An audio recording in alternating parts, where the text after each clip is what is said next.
Trump Putin বৈঠক ঘিরে বিশ্বের দৃষ্টি এখন আলাস্কায়। ইউক্রেন যুদ্ধ চলবে নাকি এখানে শেষ হবে, এ প্রশ্নের উত্তর মিলতে পারে এই বৈঠক থেকে। তবে শেষ হাসি কে হাসবেন তা নিয়ে চলছে জোর আলোচনা, সমালোচনা। বিশ্লেষকদের মতে এই দৌড়ে এগিয়ে আছেন রুশ প্রেসিডেন্ট ভ্লাদিমির পুতিন। সাবেক ও বর্তমান মিলিয়ে মার্কিন প্রেসিডেন্টদের সঙ্গে মোট 48 বার বৈঠকের অভিজ্ঞতা রয়েছে তার। সেই অভিজ্ঞতাই আলাস্কার মঞ্চে কাজে লাগাতে পারেন 72 বছর বয়সী পুতিন। রাশিয়ার নেতৃত্বে 25 বছরেরও বেশি সময় ধরে পুতিন 5 জন মার্কিন প্রেসিডেন্টের সঙ্গে সাক্ষাৎ ও কাজ করেছেন। তারা হলেন Bill Clinton, George W Bush, Barack Obama, Donald Trump এবং জো বাইডেন। শীতল যুদ্ধ পরবর্তী সময় এবং 2000 সালের গোড়ার দিকে পুতিনের কিছু বৈঠক ছিল তুলনামূলকভাবে উষ্ণ। এখন যে কোনো ব্র্যান্ডের পুরাতন এসি বদলে নতুন ওয়ালটন এসিতে উপভোগ করুন 25% ছাড়। তবে সাম্প্রতিক বছরগুলোতে বিশেষ করে ওবামা ও বাইডেনের সঙ্গে তার সাক্ষাৎগুলোতে অবনতি ঘটে দ্বিপাক্ষিক সম্পর্কে। আনুষ্ঠানিকভাবে রাশিয়ার প্রেসিডেন্ট হওয়ার 3 মাসেরও কম সময়ের মধ্যে পুতিন মস্কোতে মার্কিন প্রেসিডেন্ট ক্লিন্টনকে আমন্ত্রণ জানিয়েছিলেন। ক্লিন্টনকে ক্রেমলিন ঘুরিয়ে দেখিয়েছিলেন রুশ নেতা। পরে একটি রাশিয়ান জ্যাজ দলের পরিবেশনা উপভোগ করেন তারা। সফরে 2টি অস্ত্র নিয়ন্ত্রণ চুক্তি অনুমোদন করায় পুতিনকে অভিনন্দন জানান ক্লিন্টন। তিনি পুতিনের পূর্বসূরি বরিস ইয়েলসিনকে স্মরণ করে বলেন, ইয়েলসিন রাশিয়াকে স্বাধীনতার পথে এগিয়ে নিয়েছিলেন, আর পুতিনের নেতৃত্বে দেশের সামনে রয়েছে সমৃদ্ধি ও উন্নতির সুযোগ। পুতিন যুক্তরাষ্ট্রকে অন্যতম প্রধান অংশীদার হিসেবে বর্ণনা করে বলেন, মস্কো আর কখনো ওয়াশিংটনের সঙ্গে সংঘাতে যেতে চায় না, কখনোই না। আমরা সহযোগিতার পক্ষে। কোনো সমস্যা দেখা দিলে আমরা তা সমঝোতার মাধ্যমে সমাধান করতে চাই। ক্লিন্টন অবশ্য চেচনিয়া ইস্যুতে দুপক্ষের মতপার্থক্য স্বীকার করেন। আগের বছর রুশ বাহিনী সেখানে বড় ধরনের যুদ্ধ শুরু করেছিল। সে সময় রাশিয়ার ভবনে বোমা বিস্ফোরণের ধারাবাহিক ঘটনায় কেড়ে নেয় 3 শতাধিক মানুষের প্রাণ। মস্কো এই ঘটনার জন্য দায়ী করে আসছে চেচেন বিচ্ছিন্নতাবাদীদের। 2000 সালে পুতিন ও ক্লিন্টনের 4টি বৈঠকের মধ্যে মস্কো বৈঠকটি ছিল প্রথম। বাকি বৈঠকগুলো অনুষ্ঠিত হয়েছিল বহুপাক্ষিক অনুষ্ঠানের ফাঁকে। টুইন টাওয়ারে হামলার পর পুতিন প্রথম বিশ্বনেতা ছিলেন যিনি তখনকার মার্কিন প্রেসিডেন্ট বুশকে ফোন করে সাহায্যের প্রস্তাব দেন। 2 মাস পরে বুশ টেক্সাসে নিজের খামারে পুতিনকে আমন্ত্রণ জানান। বুশ বলেন, আমি যখন হাই স্কুলে পড়তাম তখন রাশিয়া আমাদের শত্রু ছিল। এখন হাই স্কুলের শিক্ষার্থীরা রাশিয়াকে বন্ধু হিসেবে দেখতে পারে।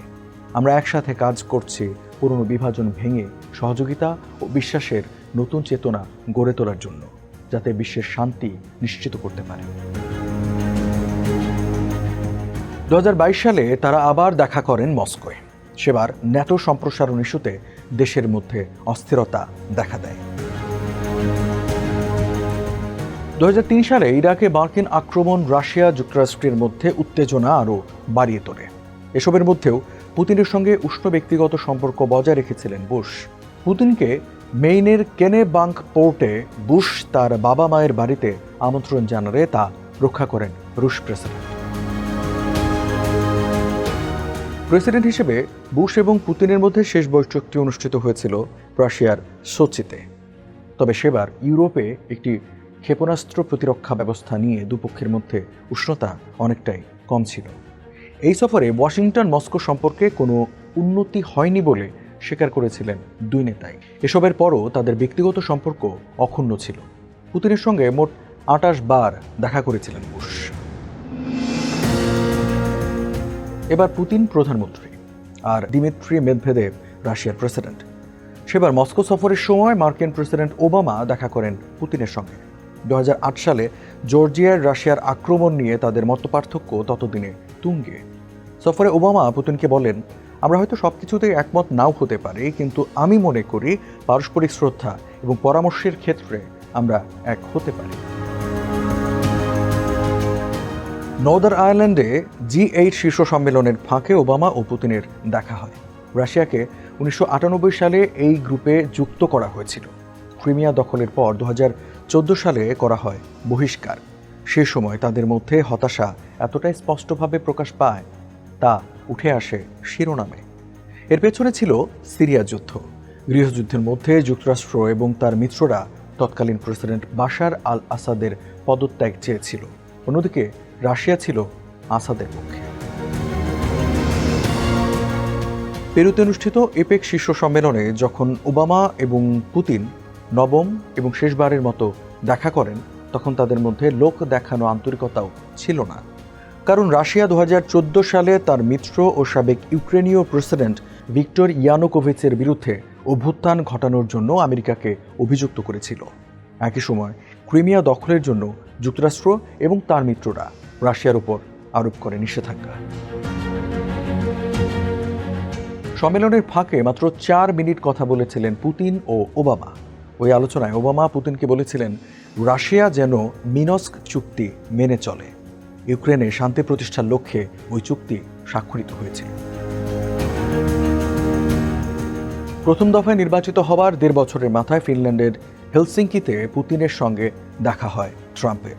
তখন 2016 সালের নির্বাচনে ট্রাম্পের বিজয়ের পেছনে রাশিয়ার হস্তক্ষেপের গুঞ্জন চলছিল। সেবার দোভাষীদের উপস্থিতিতে দুই নেতা একান্তে সাক্ষাৎ করেন। বৈঠকের পর পুতিন গণমাধ্যমের সামনে দুই দেশের সম্পর্ককে আশাবাদের আলোকে চিত্রায়িত করার চেষ্টা করেন। ট্রাম্প তার প্রথম মেয়াদে মোট 6 বার পুতিনের সঙ্গে সাক্ষাৎ করেছিলেন। ইউক্রেন সীমান্তে সেনা মোতায়েন সহ নানা ইস্যুতে যুক্তরাষ্ট্র রাশিয়ার সম্পর্ক তলানিতে পৌঁছে। এ অবস্থায় যুক্তরাষ্ট্রের প্রেসিডেন্ট জো বাইডেন পুতিনের সঙ্গে সরাসরি বৈঠকের জন্য জেনেভায় উড়ে গিয়েছিলেন। এর আগে মার্চে বাইডেন পুতিনকে খুনি বলায় ওয়াশিংটন থেকে তাদের রাষ্ট্রদূতকে প্রত্যাহার করে রাশিয়া। পরে যুক্তরাষ্ট্র একই কাজ করে। জেনেভা বৈঠকে দুই দেশের কূটনৈতিক সম্পর্ক পুনরায় চালুর বিষয়ে কিছু অগ্রগতি হয়। দুই দেশই আবার রাষ্ট্রদূত নিয়োগের রাজি হয়। এর 8 মাস পর ইউক্রেনে সর্বাত্মক হামলা চালায় রাশিয়া। এর মধ্য দিয়ে দ্বিতীয় বিশ্বযুদ্ধের পর ইউরোপে সবচেয়ে বড় যুদ্ধ শুরু হয়। ট্রাম্প বলেছেন 15ই আগস্ট আলাস্কায় বৈঠকের মাধ্যমে এই যুদ্ধের ইতি টানতে চান তিনি।